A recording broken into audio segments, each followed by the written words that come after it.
Hey y'all, welcome back to my channel. It's Cherika Brown. Of course, we're on another episode of Cherika Be Talking, because I be talking. And on today's episode, we're going to talk about you owe it to yourself and your future spouse, your future husband or wife, to come to them as healed as possible.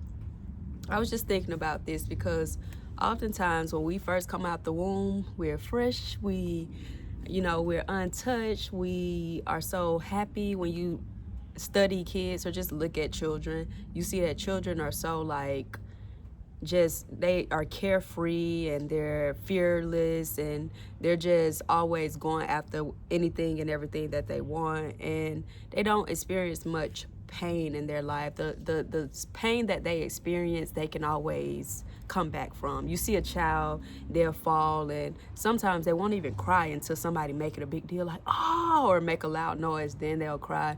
But 10 minutes later, after everybody babied them and said, oh, or hit the ground, like, that ground did that to your leg, 10 minutes later, the kid is just back playing with everybody else, running and having the time of their life. But as the child start to get older, they start to develop personalities, and they start to develop feelings, and they start to experience real life things that starts to shape who they are as a person, and who they attract as a person, and who they tolerate and deal with as people as well. And their relationships with their parents at home can determine the people that they decide to be around or to engage with. Everything starts to shape this little child, each little child individually, as they grow in life. And the older we get, the more scars that we acquire, or the more scars we get. I know I have a lot of scars that I can see right now still on my knees, and I always joke and tell people all of these scars on my knees just tell me that my childhood was fun, which it was, because we used to play hide and go seek, not redhead devil. We used to ride the bike. We used to go to skate. Like, we did everything, and all of these marks, I can't tell you where some of them even came from anymore. But some of them I'd be like, oh, that's that time I fell off the bike. That's that time where I got one on my foot, where I remember. That's that time where I was grown and I was actually moving in with my parents to college, and the door scraped my toe, and now it's just a line on my toe. So I can tell you where some of these scars lie, and what do they mean, and where they came from. But some of them, I'm just like, God, when did that happen? And sometimes you don't know. And a lot of times our answer to just getting through underlying issues that we have with other people, and just with ourselves in general, things that we internalize that we don't even realize, is seeking help. Sometimes you need to seek life coaching. Hit me up if you need life coaching. CherikaBeTalking@gmail.com. No G on the end of talking. Sometimes you need therapy. You can hit my little sister Chloe up for that. And sometimes you just need a close friend or family member that you can talk to and know that you won't be judged. And I so happen to be that too as well. But this all came from, as I've been coaching people, and I'm just thinking, I'm like, a reoccurring theme I've been seeing lately is that people aren't coming healed.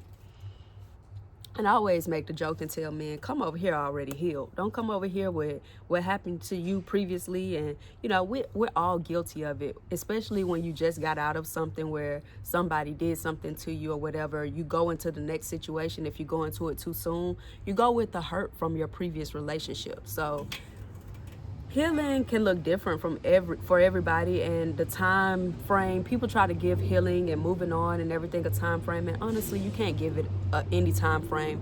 What I can tell you, the best thing to do when you're trying to heal from a romantic relationship is be alone. And when you feel like you've been alone long enough, it's okay to start going exploring other people or new options as well, because sometimes healing looks like, being in a company of other people, and just, seeing that there is better out there and there is other options. And sometimes that is healing, as long as you're not using it in a bad way. You're not using it in a manipulative and just a negative way, or misleading people. You don't want to be negative you don't want to heal but hurt people for the sake of your healing. See how I just think of stuff on the spot like that? And when I think of things to consider and constantly remind yourself of as you move forward in life, I think of every man and woman is different. So don't try to group people together based on their career, their interests, upbringing, whether they have both parents or not, financial status, or even like just social constructs in life. Some things are true. There are some stereotypes and some things that are just widely known that can be true. For example, people have like certain professions if they like an athlete, or you know, they would say most of those people, they cheat, or they have multiple girlfriends, or they do this. However, you have people that aren't necessarily like that. So a part of knowing that you are healed, or a part of healing as you move on and move forward, is giving people the benefit of doubt. So don't go into situations expecting somebody to be a cheater, expecting somebody to be a liar, expecting somebody to be misleading you. And a lot of us suffer with that, even myself, because I have a hard time just trusting anybody. So I'm not going into no situation like, oh, do what to do. He just had my best interest in mind, and this is going to be a clean slate.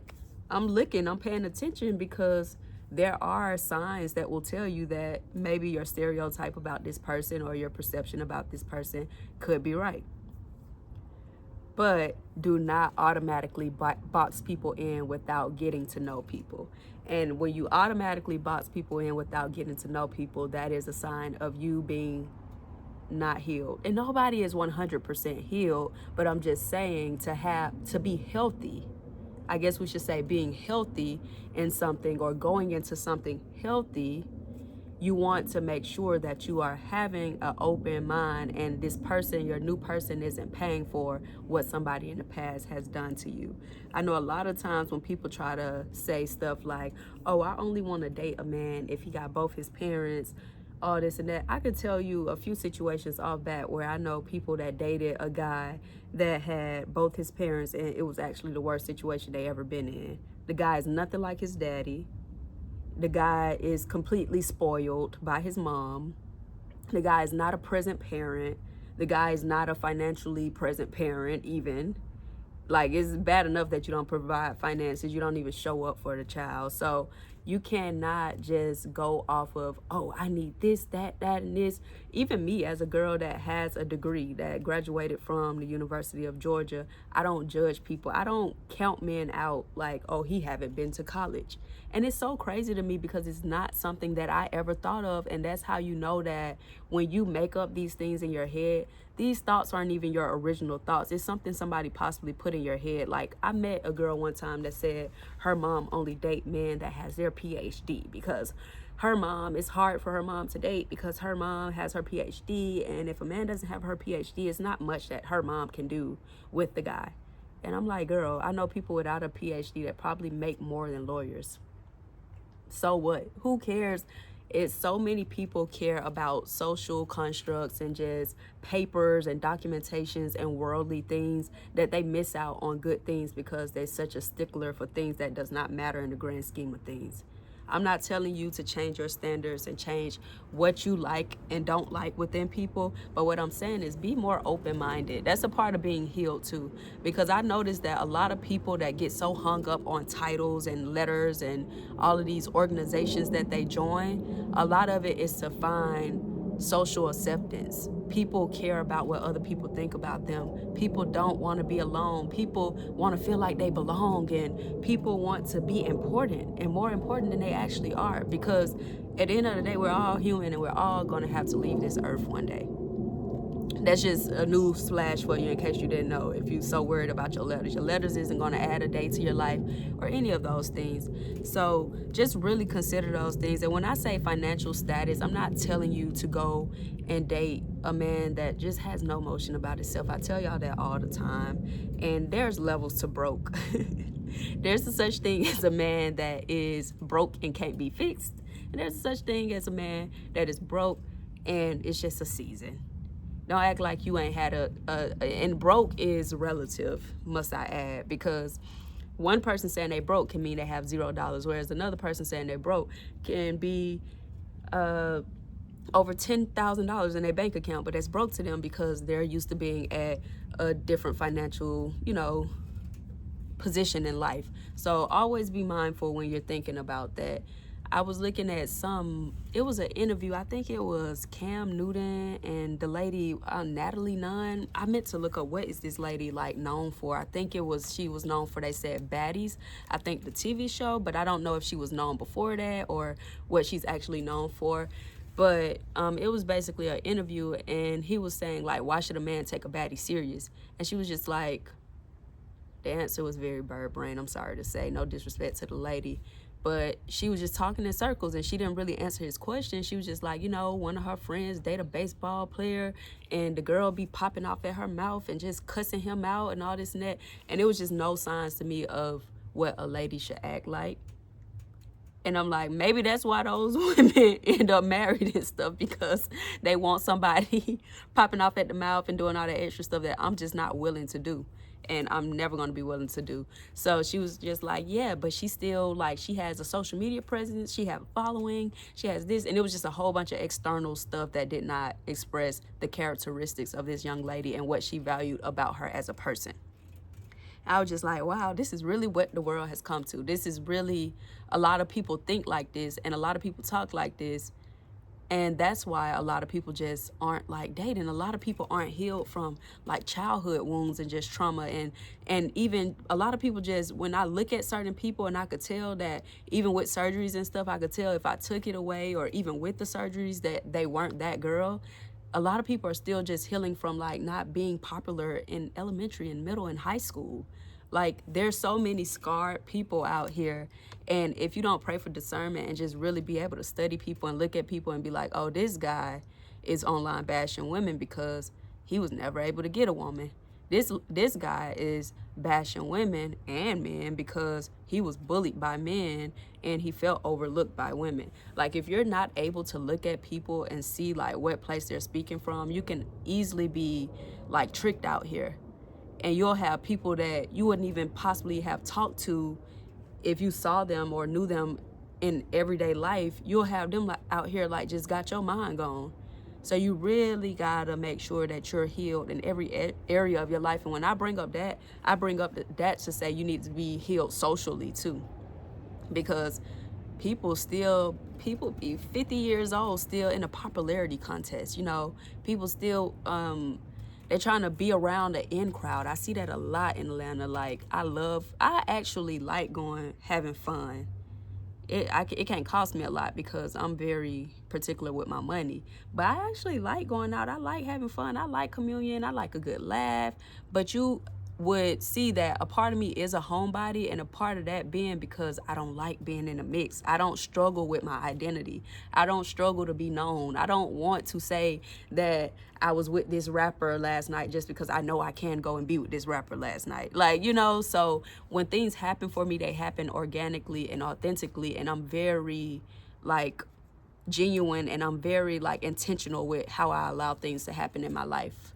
So that's another thing that comes with healing. Make sure you're socially healed. Like, you're not trying to make up or become this person that you felt like you never were to get attention or revenge for people that never cared about you to begin with. Now, every person you date deserves a clean slate, like I was just saying, because you have to give people a chance to prove themselves. You can't move off past hurt or resentment. And that's so important because, like I said, we're all victims of it.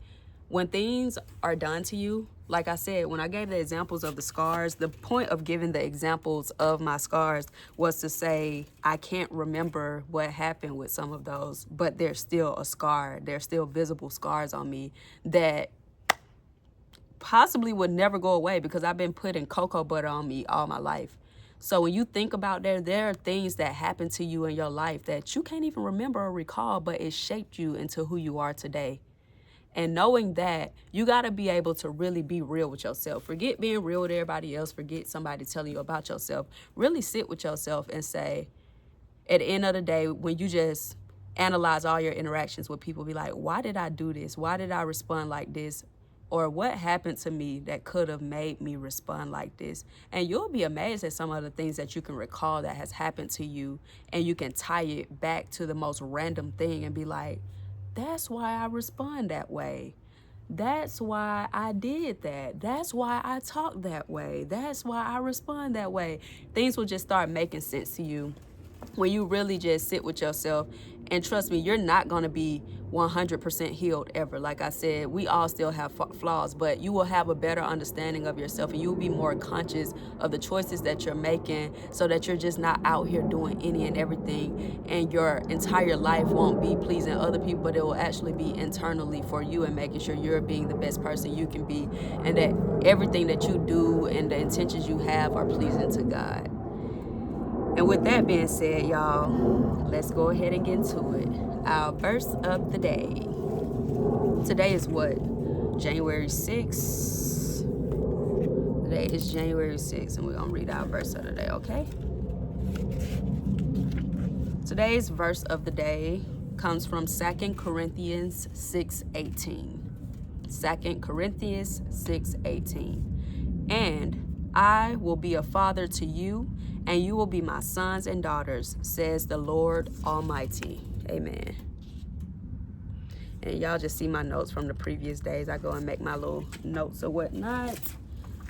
So for this particular scripture, this was God promising a special father-child relationship to believers who separate from the world, uncleanliness, and you just false worship, becoming his sons and daughters, receiving divine care and provision. And that's so important, because that can tie back to our message of the day too, when we talk about just that separation from the world's uncleanliness. This world will try to paint a picture out of you if you allow it to. But the thing about being God's child is that you're meant to be different. You're meant to be special. You're meant to stand out. And you're not meant to fit in all the times. So sometimes the further you are from society's standard, the better off in life you are.